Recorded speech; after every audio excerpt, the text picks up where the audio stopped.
Hey everyone, Sam here. It's now March 2025.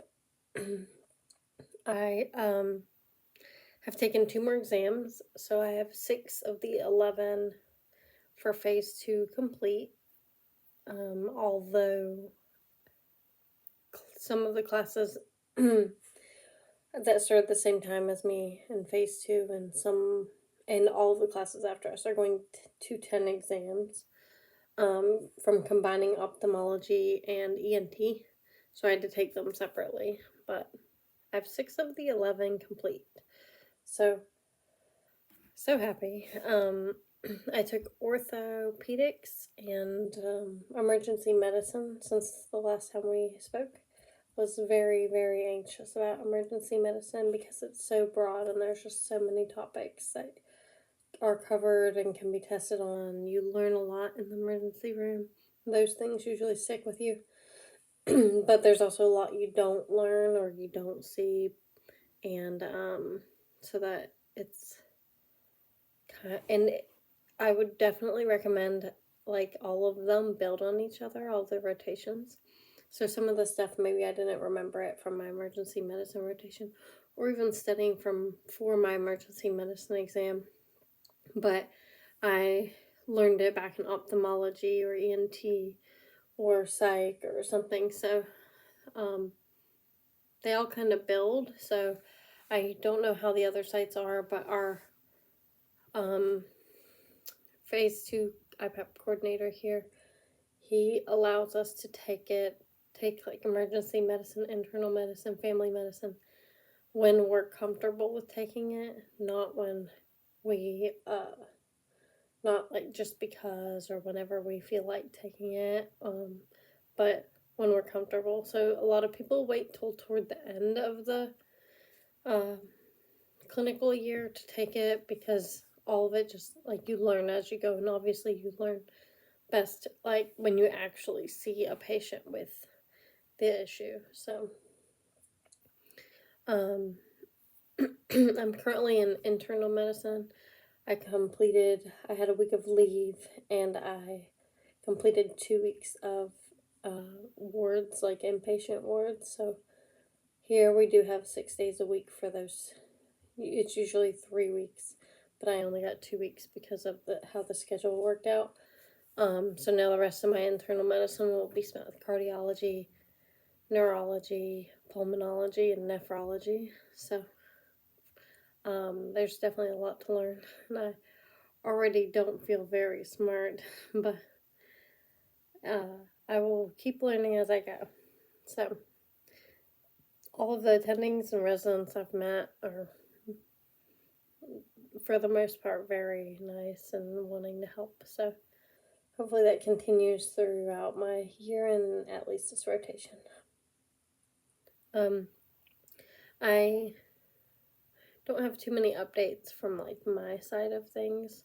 I will say a lot of the residents you often you see on other rotations. So I would say for those of you that have trouble making connections or think, oh, I won't see this person again, I'm gonna burn a bridge because I don't care, I'm going to prioritize me or what have you, then I recommend not.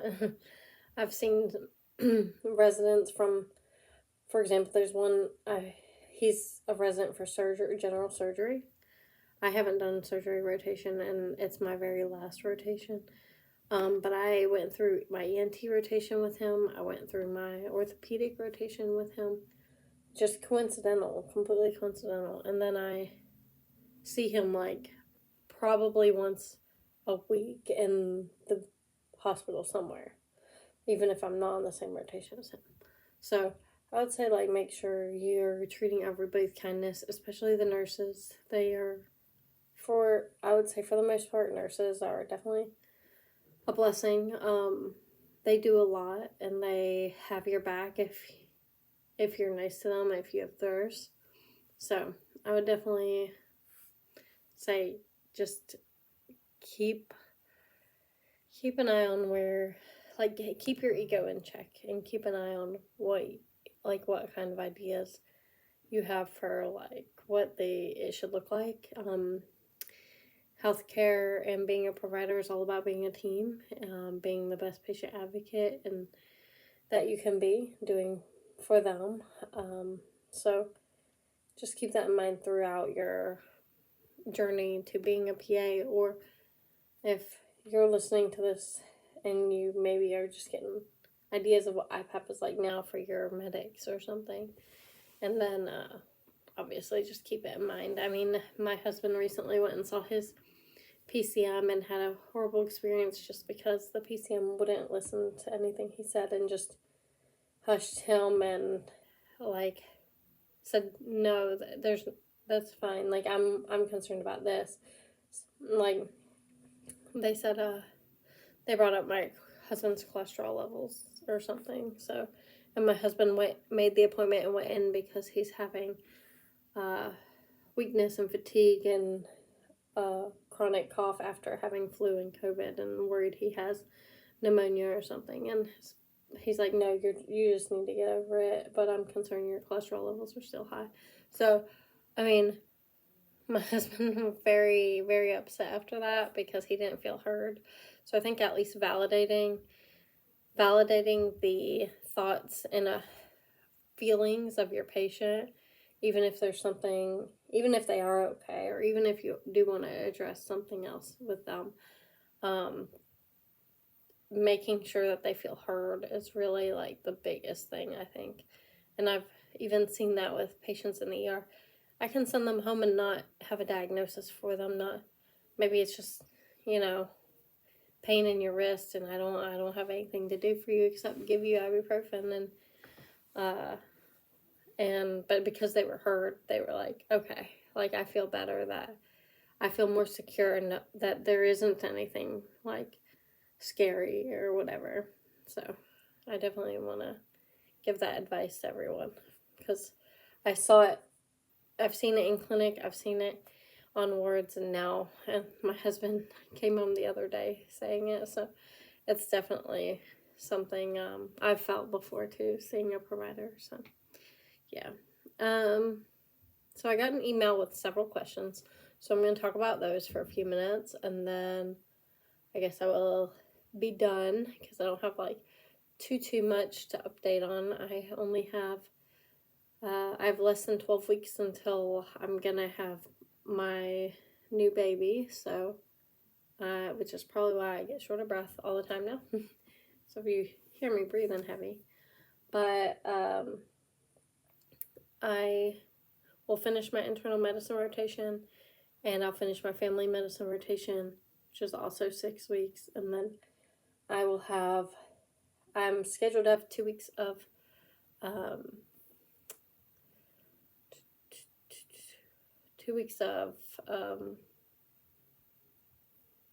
excuse me, what am I trying to say? Elective weeks. Our electives are mandated, so I believe I have 1 week of pain management, and I can't remember the other week offhand, but yeah. So then I'll have 2 more rotations done. I'll have 3 rotations left after I have baby, as long as everything goes according to plan. I will say, I know some people have asked about like getting pregnant in phase 1 or phase 2, or how it will affect you. There are like the program director has certain guidelines. I got a document referring to the guidelines of having or expecting a baby in phase 2. Excuse me. And it basically said I can start taking leave at 38 weeks if I want, or 38 weeks. And I could not start a new rotation at 38 weeks unless it was a 1 week rotation. And if I had the baby in the middle of a rotation, when I come back from leave, I have to restart the entire rotation. So if you're 2 weeks into a 4-week rotation, you would restart the whole rotation, which would be a lot, but it's excuse me. Sorry. It was a long week in internal medicine. It would be a lot to restart a rotation. You kind of like get pushed back more and more. My goal right now is to recycle just to I'm in the 23-2 class right now. So my goal is to graduate with the 23-3 class. So I will be cutting my parental leave probably a week or two short if everything goes according to plan. So it won't be like too terrible, but but there are a couple people that I know, like one male I'm in clinicals with, his wife had a baby here at phase 2. He took leave, I believe, that same week and the next week, and so he used just a little bit of his parental leave. I don't know if he's planning on using more later or not, but actually happened to 2 of the guys in my clinicals right now. And then there is a couple that had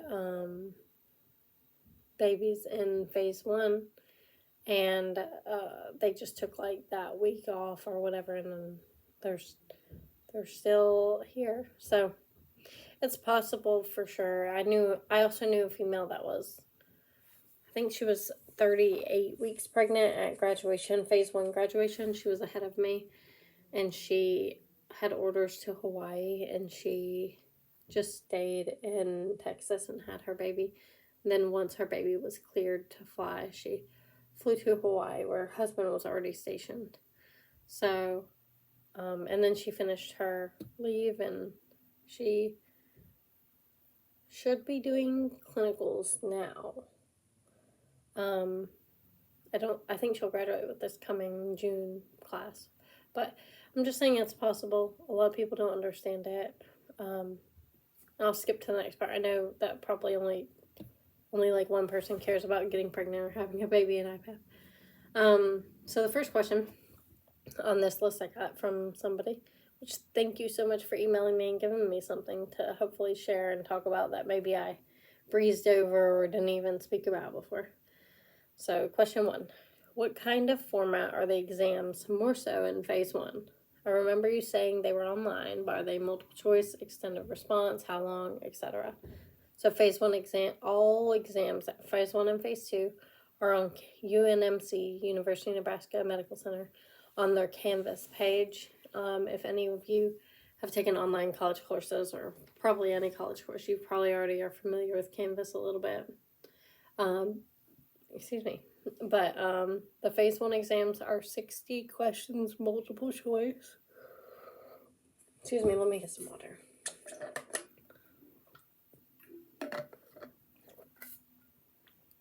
"60 questions, multiple choice in phase 1. Oh, excuse me, 50 in phase 1, 60 in phase 2. You still get 75 minutes for both phase 1 and phase 2. So phase 2 kind of puts you more accurate with the time per question you have, so you can kind of get used to, if you are one that takes a longer time on questions, you can kind of get used to going a little quicker, closer to the PA CAT.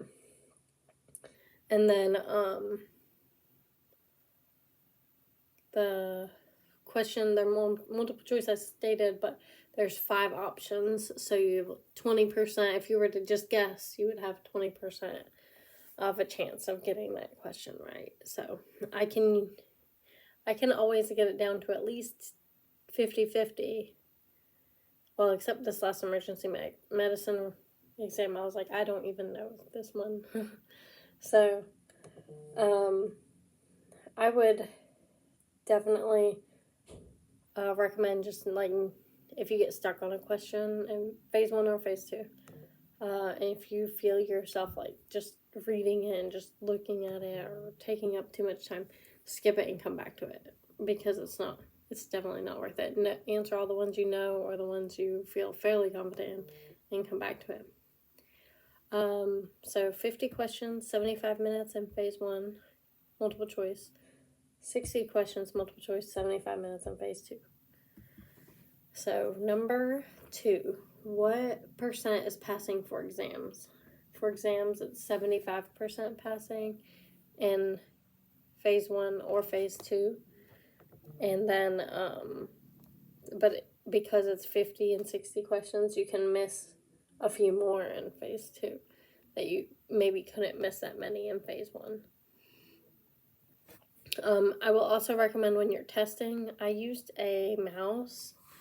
I have a wired one sitting right here that the hospital gave me, but I used a wireless mouse on my laptop, and I would drag and highlight the words as I'm reading the question, because I did realize in the very first test I took, an AMP2, I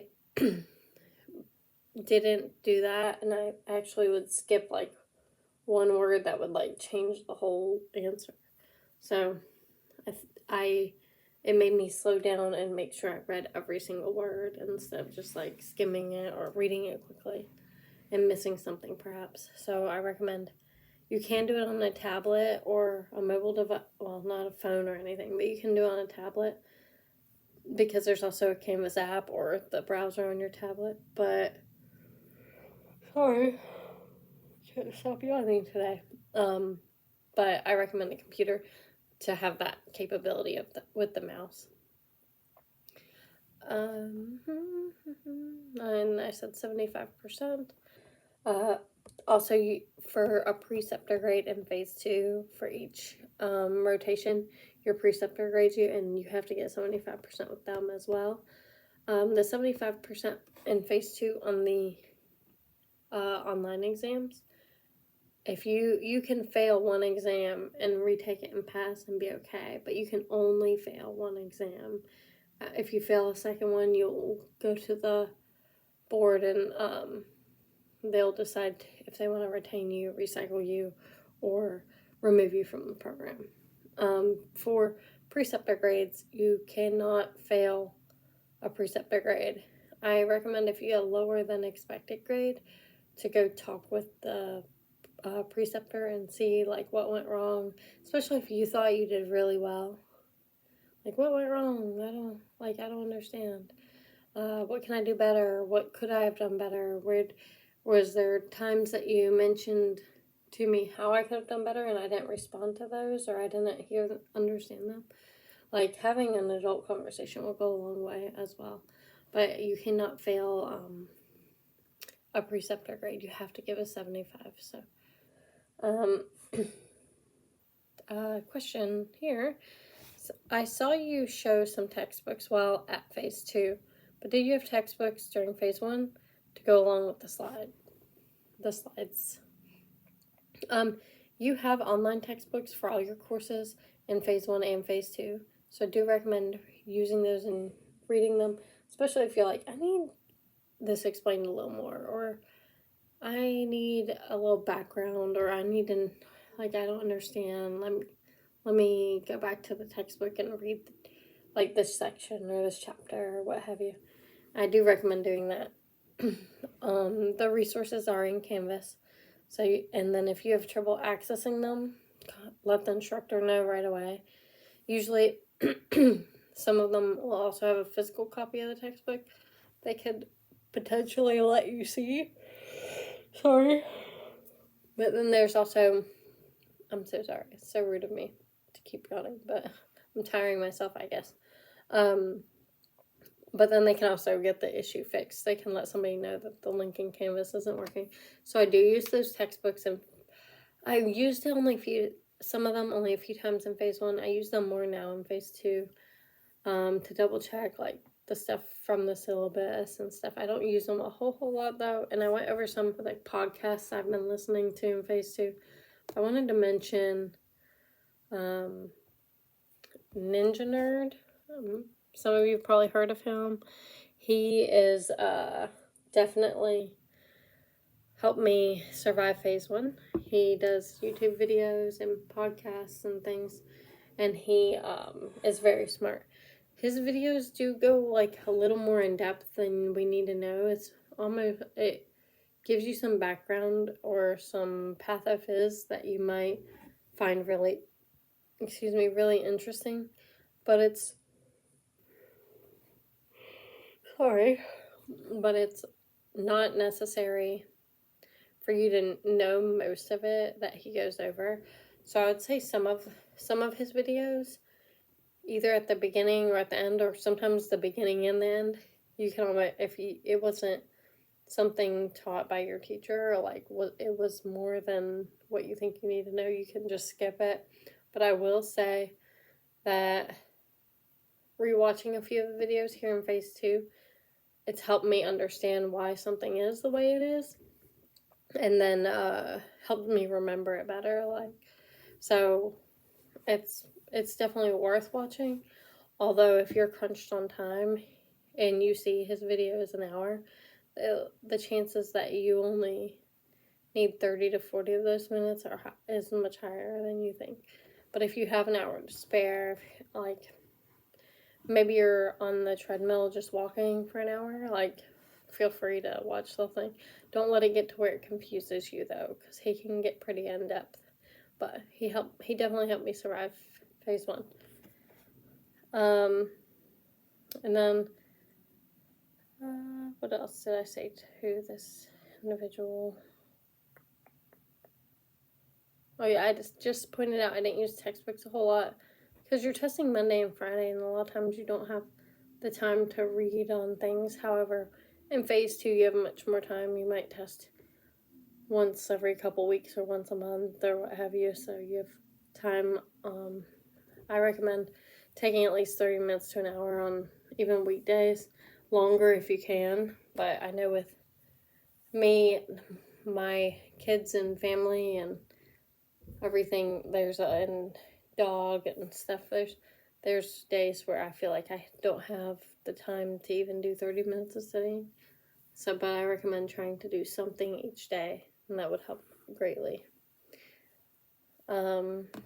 Next question, number 4. What was phase one graduation like? Did you get enough notice for family to come out? I think I only really addressed the second question. I may have to email them back.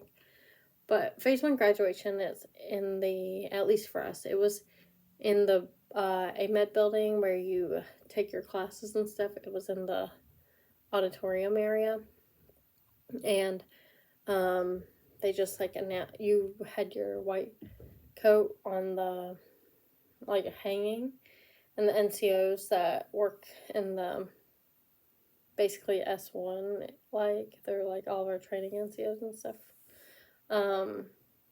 they would be over there with our white coats, so that we would be in ABC order, but the honor graduate first, and then ABC, and then they'll say your name, and you'll just march, or not march, but go across the stage, shake hands, get your diploma, and then you shake hands with the program director, the individual from University of Nebraska, and your class advisor, and then your family, your kids, your spouse, your whoever would come up on, or your parent, or if you had nobody there, you could have one of the instructors come, because they're more than happy to do it. They actually want to see everybody succeed. So, and you would have them come up on stage and put your white coat on you, and then you would, they'd take a picture, and then you would exit the stage.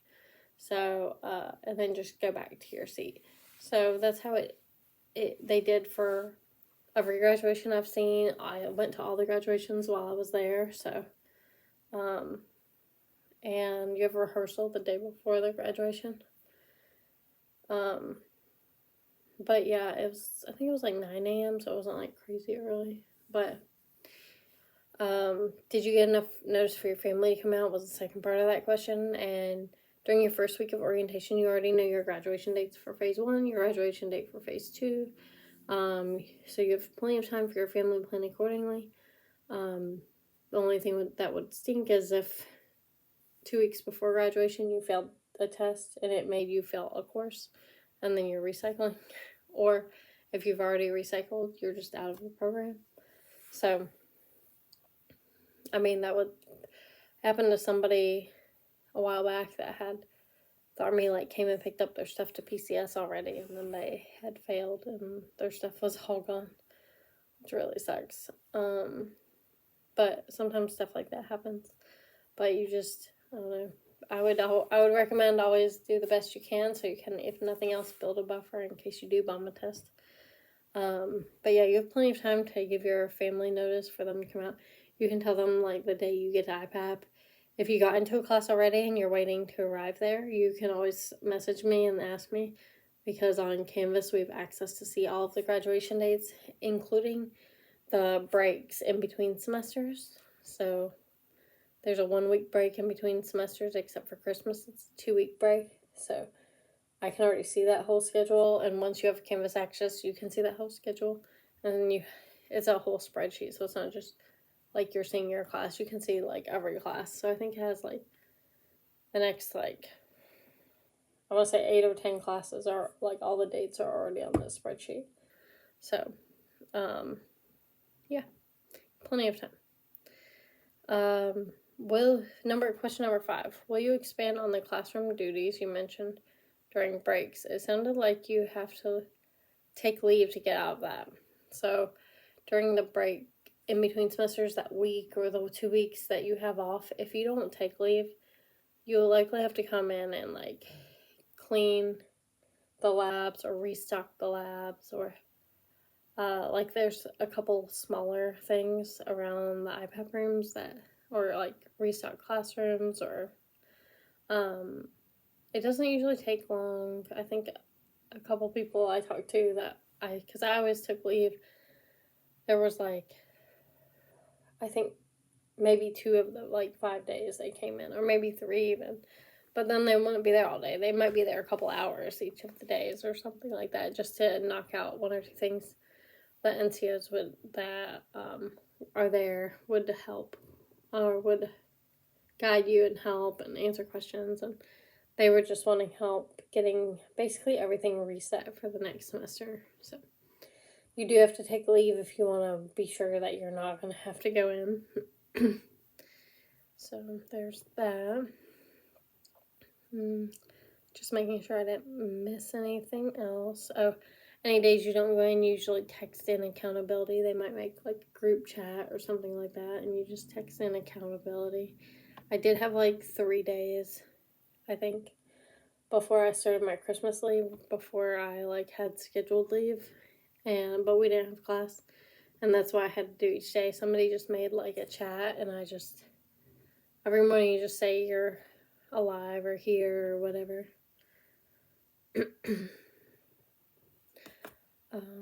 Number 6. Did you get HBL during phase 2 to go home for the holidays? Yes. This is where I said at Christmas you get 2 weeks instead of 1 week. You get 2 weeks of HBL, and typically like 2 weeks anywhere else. Like you take leave if you want to go home. You take leave.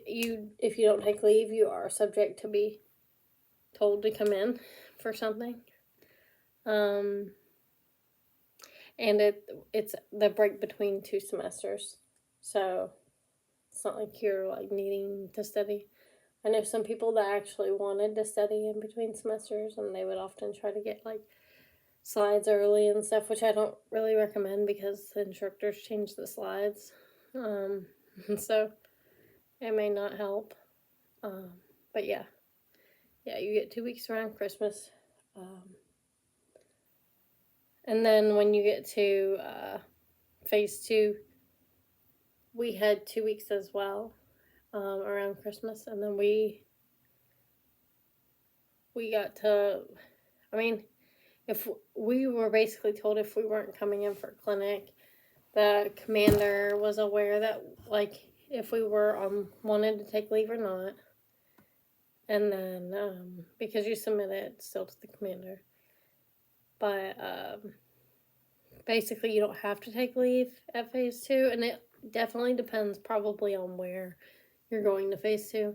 But here at Fort Bragg, I can finally say that again. He didn't care if we took leave, our coordinator, our IPAP phase 2 coordinator. But if the commander called you in for anything like a UA or anything like that, he would have to come in. So you can't like be 7 hours away and then be like, oh no sir, I can't make it, I'm out of town. So I imagine people have done that. Question 7. During phase 2, how is the classroom testing aspect incorporated into your clinical rotations? What is your daily schedule like? So one moment.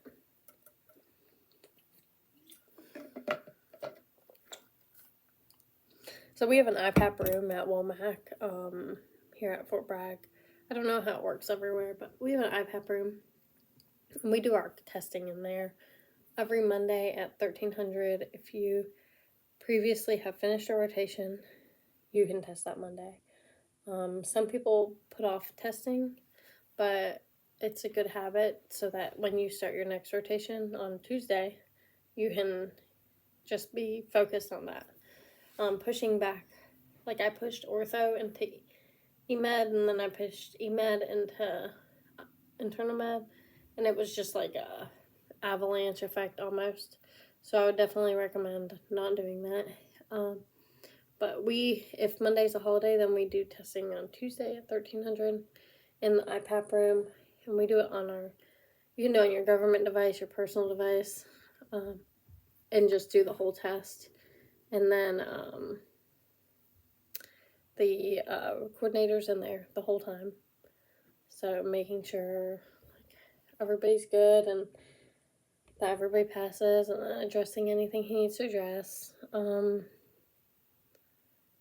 think we had 6 of the 11, I think we have 11 now, taking a test last Monday. So it was a lot of people, but we have our own little cubicle areas. So I don't know how it is at other sites. I haven't asked. I haven't felt the need to ask, I guess. But then you'll start your next rotation on the following Tuesday. So you would have already reached out to the preceptor for your next rotation the week prior. So I definitely recommend either emailing them by Tuesday or going to the clinic by Wednesday or Thursday, just to get at the very latest. But I think emailing them Monday or Tuesday the week prior is the best thing. Some of the sites do their testing on Fridays on the last day of the rotation, which I get it. Then you don't have to actually study over your whole weekend and give up your weekend for studying. I personally, though, I do most of my studying on Sundays, so I'm recording this on a Sunday. I think my husband handles pretty much the whole house, and I just shut myself away to study. So, and then they asked about the schedule and the second part of that. The schedule is really I couldn't tell you your schedule's gonna be like this, because it depends on where you're going, because sites always do different things. I knew somebody who graduated phase 1 with me. Sorry. Went to a different base, and they were home after lunch every day. They went to an Air Force base, so that's probably why, but neither here nor there. I think I could probably count on one hand how many times I've left that early, and it was usually psych. So, yeah. Or radiology. There was a day or two in radiology as well, or most of the week in radiology. But I did end up doing a lot of ER hours because I was still part of having to do ER hours on your own time. So if you test on Friday, obviously you start your next rotation on Monday.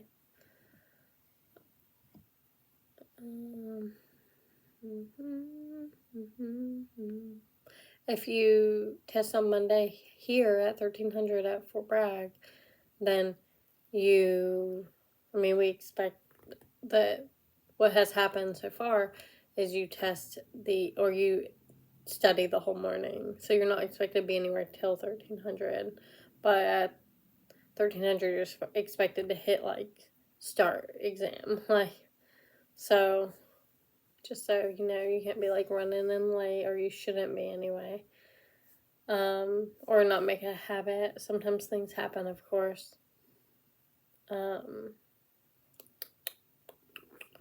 So usually have at least 12-hour days, and if you're on emergency medicine or internal medicine, the inpatient wigs, because emergency medicine is 7 to 7 everywhere, and that I like it.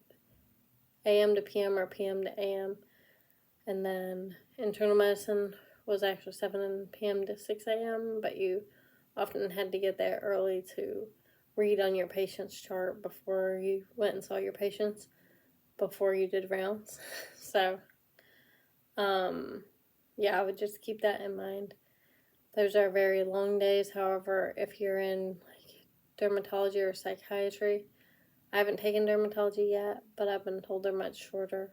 Psychiatry is much shorter as well, especially the inpatient days. We did 7:45, I believe, were table rounds, and then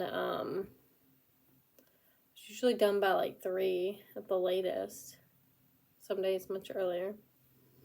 So it really depends on where you're at, and you may need to get there early or stay late to pre-read for the next day or for later that day, or to study on certain topics that you're going to be encountering, or your preceptor's already told you to make sure you can talk about it intelligently.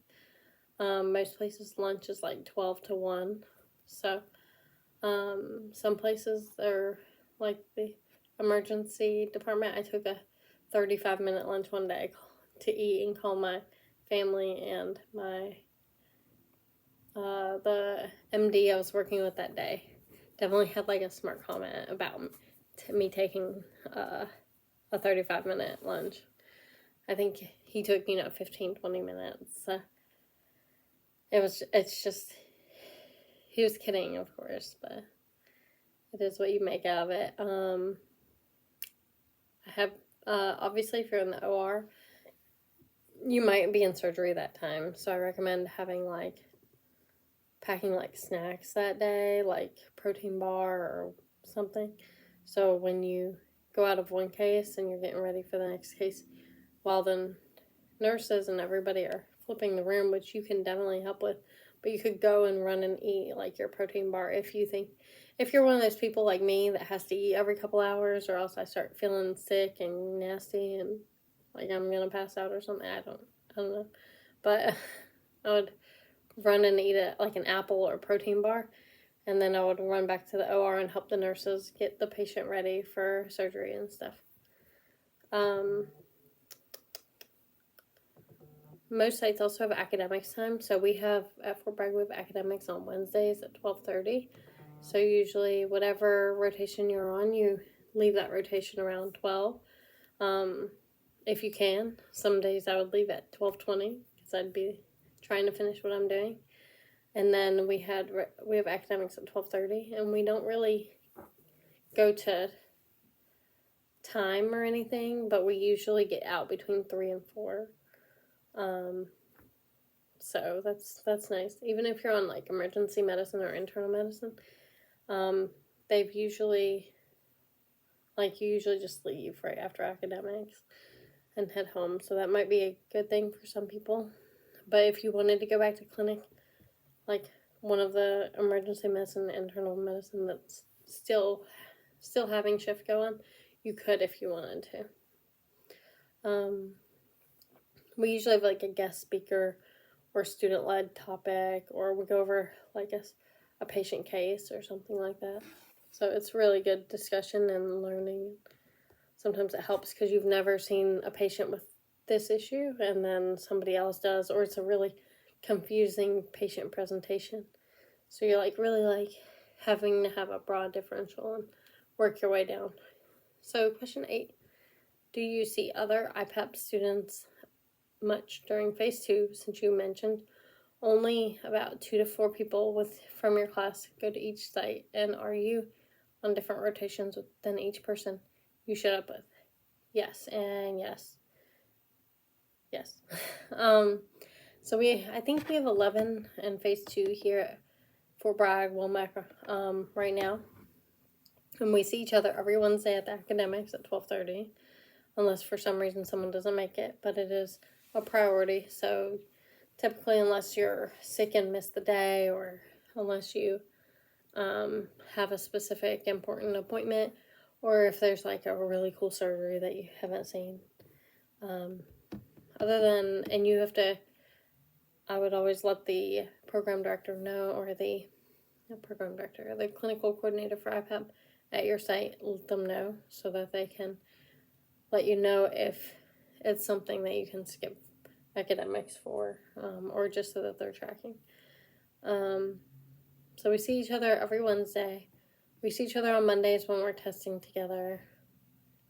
We see each other in the IPAP room during lunch sometimes. Sometimes wherever you're at, you might eat lunch, but you can also eat lunch up in the IPAP room, and a couple of us are always up there.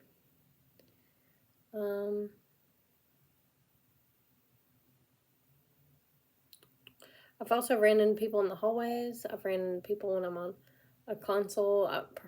For example, Saturday, internal medicine consulted. Emergency medicine, like the ED, called internal medicine to come consult, and I was on internal medicine. One of the guys I came here with was on emergency medicine, like doing his extra hours. And so I came down to the ED. He's like, "What are you doing here?" And I was like, "Working."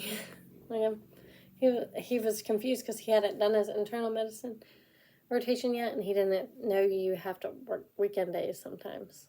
So that was definitely, I was like, "Hey." And so sometimes you pass him in the hallway, or you see him on consults or something like that. It's kind of neat seeing each other. Or sometimes if you can both be in the emergency room doing shifts, but you're in different zones. So, but you can like walk over and say hey or whatever if it's not too crazy.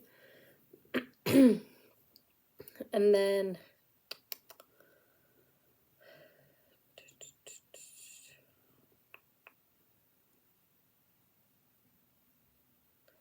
and we did do a little Christmas get together, like a little like white elephant or what have you, where we each bought a Christmas gift and we kind of like stole the Christmas gift from each other, and it was kind of neat. Everybody got something neat about it. That was just something we decided to do to add a little fun. And then we also have recently done a get together where we decided to meet. If anybody's familiar with the Fayetteville area, Dirt Bags, which is like a outdoor park with kids, but it's like a brewery, and they have like outdoor park with kids playing, and a little dog park, dogs to go run and play, and then a food truck or two. And so they're actually opening their farmers market today for the first time this season, so that'll be cool. Yeah, but so we try to do stuff to keep morale up and try to pull each other out of their house, out of studying, out of clinic, out of hospital.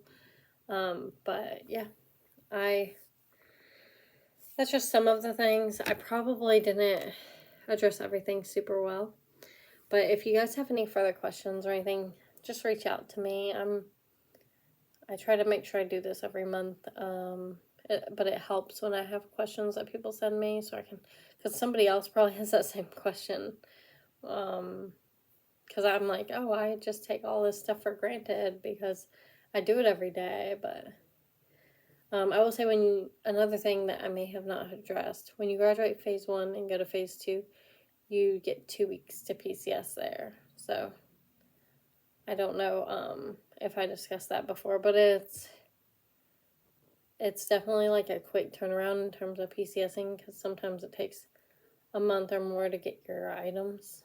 So I'll definitely make sure that you kind of handle that and give everybody grace, including yourself, during that time.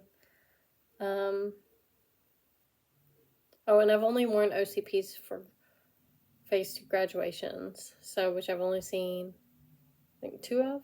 So if that gives you any idea, I'm in scrubs or hospital scrubs otherwise. So yeah, I think that's it. There's probably something else that I need to address or should address. Excuse me.